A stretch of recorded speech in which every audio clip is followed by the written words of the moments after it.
もし仮に4つのレンズマウントをたった1本で使えるレンズがあれば理想的だと思いませんか？憧れのプロが使うシネレンズというものを一度は使ってみたいと思ったことはありませんか？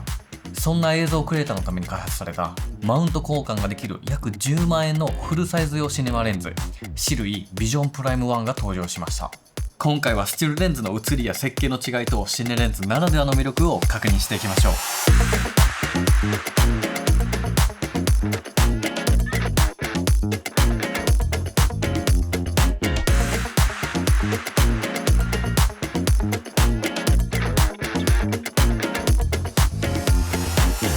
ということで皆さんこんにちは、アキヤです。じゃじゃん、シルイのね新しいシネマレンズが全て到着をしました。カメラのマウントってさ多すぎませんか？キヤノンの RF マウント、ソニーの E マウント、ルミックスの L マウント、そしてニコンの Z マウント、いっぱいあるじゃないですか。基本的にはカメラに合ったそのマウントでしかレンズっていうものは使えませんでした。ただ今回4つのマウントに対応した新しいシネマレンズ、これがシルイのビジョンプライム1、これがね登場したので、ちょっとね今回徹底的にね見ていこうかなと思っています。ちょっとね僕スッキリと髪の毛ねだいぶと切ってきたんですけれども、懐かしい感じで、ね、お送りしようと思うんですが、皆さん見てください。これニコン Z52、ルミックス S5M2X、ソニー FX3、全てレンズマウントが違うんだけど同じレンズがついています。これすごくないですか？なんとこのレンズ、これらに加えてこのねキヤノンの RF マウント、これにも交換ができる、4つのねレンズマウントに、交換することができるシネマレンズという風になっております。でこのビジョンプライム1シリーズに関してはシネマレンズというところになるんですけど、シネレンズ皆さんご存知でしょうか？聞いたことがねある方は多いかと思うんですけど、一般的なこういったねスチールレンズと呼ばれるもの、結構ね定番で皆さんもねよく使っているようなものたちとは全くね設計とかそもそもの作りっていうのが全然変わってくるんですよね。なのでこういうスチールレンズと比べて、どういったところがね違うのかっていうのをまずはね見ていこうかなというふうに思います。ということでね、スチールレンズとシネマレンズの違いというところになるんですけれども、こういったね写真用のレンズとのね大きな違いっていうのは連続性というね部分に当たります。写真用のレンズってその瞬間を撮るためにね設計されているものが多いので、逆に動画っていうのは連続してますよね。要はずっと撮りっぱなしになったりするので、こういった連続性に適応させたのが、シネレンズという風なものに当たってくるみたいなところですね。じゃあ具体的にねどういったところかっていうと、例えばフォーカスですよね。写真とかとオートフォーカスがさその時合ってたらさもう1枚合ってればいいわけじゃないですか。でも動画っていうのはフォーカス自体も演出になってくるわけですよね。手前のところから奥にピント合わせる、奥から手前にピント合わせるとか、そういったフォーカスの移り変わりすらも、動画のね要素の一つになってしまうと、そういったものが、挙げられたりします。プロのね動画の業界とかだと、ファーストセカンドとか、フォーカスプラーと呼ばれる、そのフォーカスをね遠隔でいじったりとかね、もうそういった役割として一人いるみたいなぐらい、その動画っていうのはこうフォーカスをねかなり重要視して、合わせたりとか、その一つとして、やったりすることもあるんですね。これらのようなこういった連続性っていうものを適用させるために、設計されたレンズっていうのをシネレンズというようなところになってくるみたいです。じゃあそのシネレンズのね、もっと特徴っていうところはねどういったところになってくるのかっていうところについて、さらに見ていきたいと思うんですけど、シネレンズというのは T 値というものが、設計されています。ここのねレンズの部分に T 何点何っていうのね書かれてると思うんですね。スチルユーザーの方これはねなかなか見ないと思うんですけど、写真用のスチルレンズとかであれば基本的に F 値ですよね。これだと F1.2 と呼ばれるところで、この F 値と T 値の違いについてもね見ていこうと思うんですけど、そもそもレンズっていうのは複数枚のガラスで設計されていますと。でガラス枚数が少ない方が透過性がいいんですね。で厳密にはガラス1枚でも種類とかコーティングによっても、透過性っていうのは異なってきます。なのでちょっと難しいんですけど、この透過性っていうところっていうのを表しているのがこの T 値になるんですよ。なので F 値というのはレンズ透過性 100% と仮定した場合の明るさで、T 値っていうのはレンズ透過性の実際の数値になります。なので、厳密には 100% 以下というところになってきますので、なので T 値っていうのは基本的に F 値よりも大きい値になるというところが一個理論上というか、そういったところで挙げられます。だから F1.4 のスチールレンズとかでも厳密には T1.5 とか T1.6 だったりするかもしれないといったところになってきます。なので今回のこのビジョンプライム1に関しては T1.4 なので F 値換算すると F1.2 とか F1.3 ぐらいなのではないかなといったところは、一つね、言えるところかなと思います。はい、っていう感じで、ちょっとね、ざっくり違いを認識していただけたと思うんですけど、シネレンズのね、さらに特徴をね、見ていこうと思います。まず一つですね、アイリスがリニアに動かせるというところです。例えば、こういったね、ジームレンズ、ちょっとこれリニアに動かせちゃうんですけど、こういったね、ものって、アイリスをこう、要は段階ずつでしか、2分の1とか3分の1刻みのステップでアイリスっていうのをね、変えていくことができるんですが、このシネマレンズっていうのは、アイリス、この T1 っていうのをもうリニアに、はい、ぐるーっと、もうどこにでも設定ができるというところになってくるんですよね。ここが結構大きくね、変わってきます。で、特徴2つ目、ブリージングが限りなく少ないというところです。ブリージングというのは、フォーカスの位置を変えることで画角が変わってしまう現象ですね。例えば、奥の被写体から手前のね、被写体にピントを合わせたりするときに、だんだんとね、移動していくときに、こう、画角が変わらないようなね、設計になっているっていうのが、ブリージングがね、限りなく抑えられているようなシネマレンズの特徴になってきます。これがね、やっぱりスチールレンズとかになってくると、結構ね、こうブリージングっていうのは出てしまったりするので、こういった動画撮影でフォーカスを変えることを前提とされているからこそ、この辺のブリージングっていうのが限りなく少なく設計はされています。で、特徴3つ目がフォーカスの回転角度です。こういったスチールレンズっていうのは、ここのね、フォーカスのリングっていうのをね、動かすことで、ピントは変わるんですけど、この速度でも、フォーカスの位置が決まったり変わったりするんですよね。あとはね、もうこの回転角度とかも、狭かったりとか、結構ね、難しかったりはするんですよね。ただですね、このシネレンズというものの設計に関しては、このフォーカスの回転角がかなり広いんですよ。例えば、こっからぐるっと回って、ここで、はい、終わりです。っていうぐらいめちゃくちゃ回すんですよね。この回転角度がすごく広いのと、回転の速度による位置の変動がないんですよ。もうここにね、距離が数字で書かれていますので、実際に動かしたい距離分をね、この回転角を動かせば、その物理的にその距離でね、フォーカスの位置が変わるので、もはやモニターを見なくても、このメモリだけを見て、位置情報を知っていれば、そこをね、合わせるだけでピントを確実に合わせることができたりします。で、さらにこのフォーカスのところに関しては、このギアピッチが統一されています。ここのギアのこのダイヤルみたいな、このギザギザがね、刻まれてるんですけど、要はこのリングについた歯車みたいなもの、これが映像業界の標準の規格になるため、フォローフォーカスとかをね、使う時のあらゆる周辺機器、フォーカスをね、よりやりやすくするためのものとか、そういったものが統一してね、使えたりするみたいな。やっぱりね、動画っていうところでかなりね、恩恵を感じれるようなレンズの設計になっています。で、特徴4つ目がですね、統一されているというところです。上から見てみてください。はい、このように大きさっていうのがほとんど同じなんですよね。で、それでいて重さもほとんど同じになっています。これらによって撮影時にレンズを取り替えたとしても、三脚とかジンバルで再度ね、バランス調整をね、するような手間が省けたりだったりとか、あとはマットボックスとかフォローフォーカスとかのね、周辺機材もその場所のそのままの位置でいけるみたいなとかもあったりするし、このビジョンプライム1に関してはフィルター径がね、67mm とかで統一されているので、どのレンズで使ってても同じフィルターが使えますと、そういったね、特徴もあったりします。ということで、ここからね、このビジョンプライム1をね、しっかりと紹介レビューしていきたいと思うんですけど、そもそもシルイさん皆さんご存知でしょうか？こちらの記載ある通り、これはシルイさんのレンズになっています。シルイさんは2001年に設計された中国の映像写真機材メーカーですね。もともとは三脚とか雲台とかで知られていましたが、現在ではアナモルフィックレンズとかシネマレンズとかね、あとは LED 照明とかも出ていますよね。そういったこう映像制作のね、全般をカバーするような幅広いね、機材を展開しているようなメーカーさんです。で、このビジョンプライム1、略して VP1 とも言ったりするんですけど、この VP1 はフルサイズ用のシネマレンズという風になっています。シリーズさんでね、手頃な価格で有名なものとして、ナイトウォーカーシリーズというね、APS-C 用のシネマレンズとかもね、あったりするんですけど、あれだとフルサイズで使うとクロップが必要になってきますよね。ただ、今回はフルサイズ用に向けて作られているので、フルサイズでクロップなしで思う存分撮影ができるという風なシリーズになっています。で、焦点距離は 24mm、35mm、50mm になっていて、15mm と 75mm は2025年後半に、今年の後半に発売予定とのことです。で、それぞれが約 600g で統一されています。で、フィルター径も 67mm で統一。で、カラーは2色展開で、ブラックとメタルグレーですね。お送りいただいているのはこのメタルグレーのものになっていて、品質としては結構いいとは思うんですけれども、そこまで高級感はね、正直感じないです。チープかと言われたら、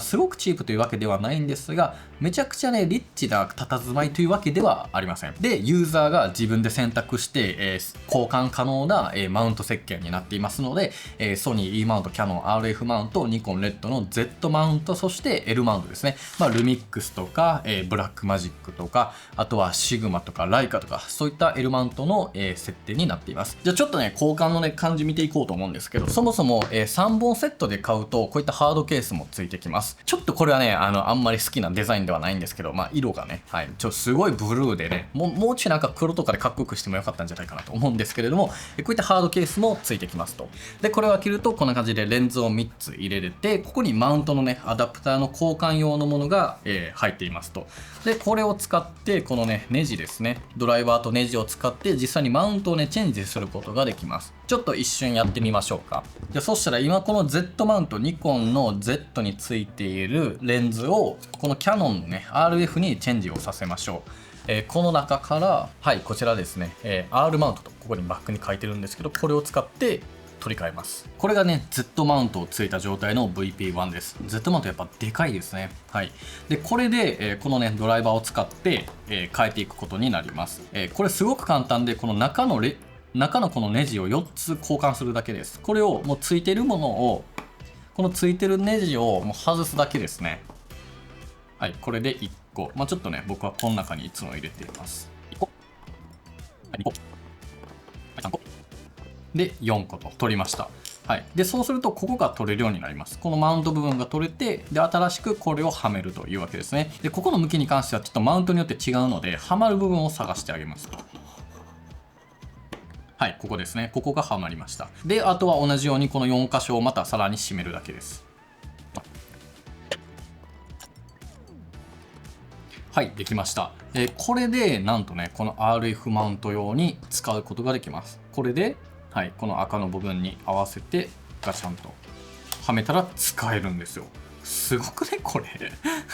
はい、こんな感じでね、マウントのね、交換すぐにできるし、ちょっとね、こうやってるのがね、すごくなんか楽しくなるぐらい、男の子がね、すごい好きだと思うんですけど、めちゃくちゃ楽しいです。ただちょっとね、この付け替えるときにね、このマウント部分がね、すべて剥き出しになるので、若干注意が必要になるので、できる限り素早くね、俊敏に終わらせるのを推奨はしたいです。で、このね、VP1 の気になる価格に関してなんですけど、1本10万6700円税込みとのことですね。で、3本セットで31万2400円なので、セットで買う方がお得という風になってますね。7700円ぐらいお得なのかな。あとはハードケースもついてきますからね。で、単品購入でもアダプター自体はついてくるので、1本買っちゃえば、他のカメラでも使えるっていうのはすごく魅力的なところかなと思います。で、このビジョンプライム1ね、すべて同じように見えるんですけど、若干ね、この仕様がね、少し変わってくるので、それをね、ちょっとスペック表で見てみましょう。まず一つ違うのが、絞り跳ね枚数ですね。これがね、50mm のみ18枚と少し多いんですよ。他のものがね、12枚に対して 50mm が18枚とのことなので、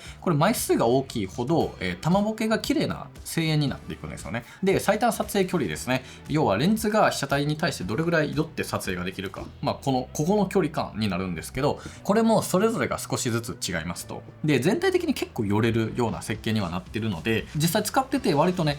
寄れなくはないなと。結構、意外といけるなみたいなところがあるんですけど、これが 24mm だと 0.26m、26センチ、35mm だと30センチ。で、50mm だと 43mm なので、広角になればなるほどね、寄れるんですけど、これ結構ね、表現として割とやりやすかったなという印象はありました。で、公式だとね、最大の絞り値がね、35mm だけ、なんか22になってたんですけど、これは全部統一で16ですね。全部が T16 の絞り値にはなってますね。これ公式が間違えてるのかな。はい、ということで実際にね、気になる、写り改造感みたいなところもね、ちょっといろいろと見ていこうと思うんですけど、スチールレンズとシネレンズ、この VP1 で比較をね、いろいろとしてみました。前提としてスチールレンズっていうのは写真を撮るときに、ライトルームとかね、あとはカメラボディでも補正ができるんですよね。なので、こう歪みとか、よりシャープネスにしたりとかね、そういったものができるんですけど、シネレンズっていうのは基本的に後処理をね、しないことが前提になっちゃうので、要はライトルームに取り込むわけじゃないんじゃないですか。なので、設計からこう歪みを抑えられているといったところが一応ね、挙げられたりはします。で、この VP1 の写りみたいな率直な映像のイメージとしては結構柔らかめで、そこまでこうカリカリのね、あるね、こう描写っていうよりかは、結構ナチュラルめで、ピント合わせればしっかりとね、真ん中は割と改造するような、そういった印象はありました。で、厳密にね、いろいろと比較をしてみました。今回 G マスターと無印の F1.8 のね、50mm レンズで比較をしてみたんですけど、スチールレンズはね、カメラ側でね、歪み補正をする前提で作られている場合が多いので、補正をオフにすると結構ね、やっぱ歪みますね。逆にこの VP1 に関しては、やっぱり歪み補正をね、しないことを前提にしてるので、撮影時から多少ね、やっぱりこう歪みっていうのは少ないような印象は受けました。ただ、スチールレンズでね、カメラ側で補正をすると、スチールレンズプラス補正ありの方が、やっぱりね、歪みっていうのはね、がっつり綺麗にね、なくなったりはするので、こういった歪みのね、違いはありました。で、解像感に関しては、中心部分は3個ともそこまで変わらなかったんですよね。G マスターはね、やっぱ綺麗だとは思うんですが、ただ周辺、端っこになると結構違いは出てきて、やっぱり G マスターすごく綺麗だし、逆に VP1 は周辺のね、解像感は結構甘めというかね、ちょっとなんか滲む時もあったりとかで、周辺はね、そんなに改造しないような印象を受けました。で、他にもね、玉ボケとかシャープネスとか、いろいろとね、G マスターとも比較をしてみたんで、ちょっとね、いろいろと見ていきましょう。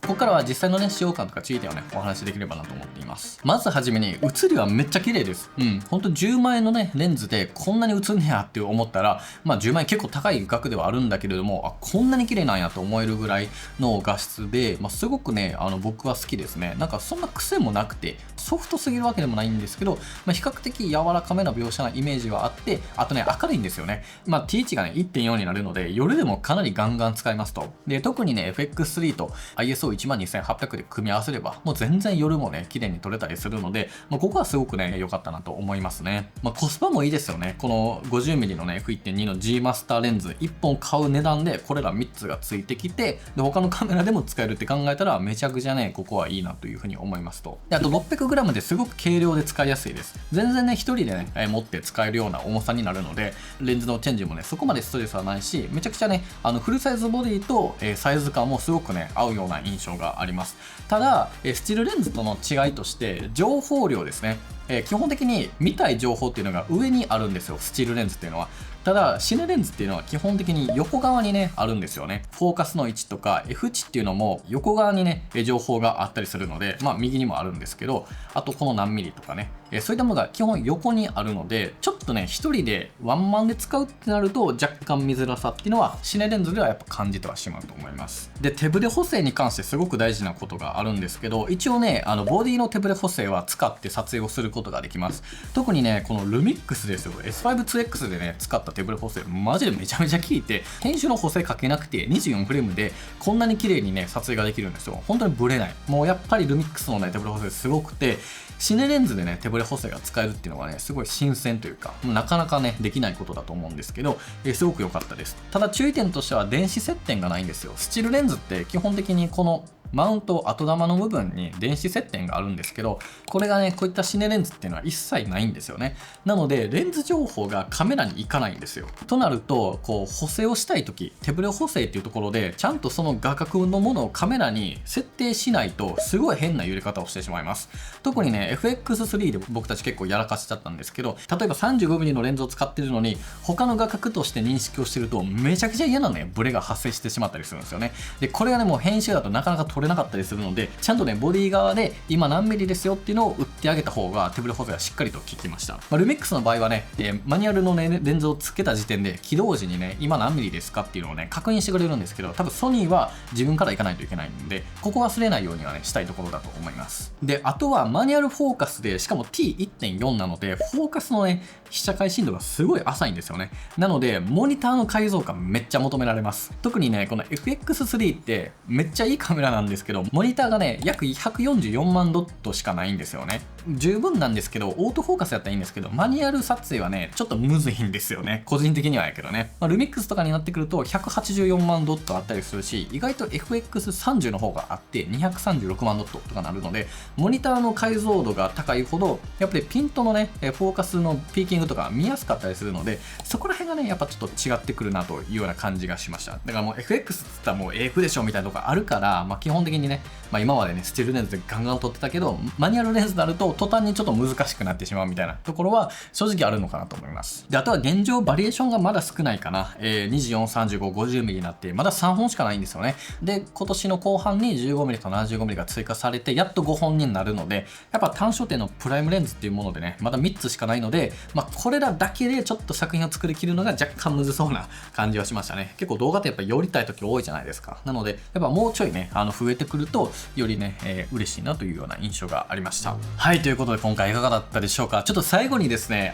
今回のね、撮影でめちゃくちゃ重宝した、ちょっとありがたいものをね、しるしさんからもう一つちょっとお送りしていただいたものがあって、それをね、サクッと紹介したいんですけど、じゃじゃん、これですね。これなんですが、こう伸ばすと、はい、三脚になるんですけど、今ね、ブラックマジックのピクシスと、はい、L マウントのね、アダプターを使って VP1 つけた状態になります。今回ね、これでね、ちょっと撮影をしてみました。今回やっぱりシネレンズということもあって、やっぱ動画をね、しっかり撮る、手ブレ補正が効かないカメラもね、これとか効かないんで、そういった時にね、このビデオ三脚でね、撮ってたんですけど、これがね、結構良かったんですよね。この三脚ね、SQ75VHS10 という三脚なんですけど、この足が SQ75 で、ヘッドが VHS10 というようなものになっています。素材はカーボンファイバーで耐荷重が 10kg までいきます。なので結構重ためのものまでいけるし、で全高 1650mm、最低で 485mm ですね。で特徴としてはワンステップで高さを変えることができます。それぞれのねレバーの足をねオープンさせて一気にね伸ばすことができて、最大のねところまで引き上げることができます。めちゃくちゃ簡単です。でビデオ三脚になるのでカウンターバランスとかもねしっかりと調節ができるようになっています。7段階のカウンターバランスと3段階のパンとチルトの粘り調整もできますと。なのでこういう風にねスムーズにしっかりとねアングルを切れるようになっています。でしっかりとね止まるようにもなっていますので、かなりねこれは使いやすい、しっかりとねワークを切ることができるようなビデオ三脚にはなっていますね。でビデオ三脚ってねグランドスプレッダーとミドルスプレッダーっていうね、ものがあって、これはね両方選択ができるっていうかオプションで変えれるんですよね。なので、ロケのね現場に合わせて柔軟に対応できるというようなところも特徴になっていますね。でこの三脚ならではのね特徴が、3つぐらいあるんですけれども、ここの雲台の取り外しですね。ここね、基本的にグリグリグリって回し切ってから取るじゃないですか。でもこれ2回転したら、ここにね、ボタンがあるので、それをね、取ってあげるんですよ。そうするともう上が取れちゃいます。上が取れちゃいます。なので最後まで回し切らなくていいっていうのがすごく使いやすい。で、あとね、水準器、水平器がね、光ってくれます、ここ。はい。なので暗いところでね、しっかりとこの水平を取りたいってなった時に、いつもね、こう携帯のライトとかでね、照らして見てたと思うんですけど、そういったものが必要なくて、これ光ってくれます。で、電池交換もできるようになってますので、これはね、めちゃくちゃ考えられてますよね。で、さらにね、持ち運びのハンドルをね、つけることができるし、これ取り外すこともできるし、このハンドルに六角レンチがね、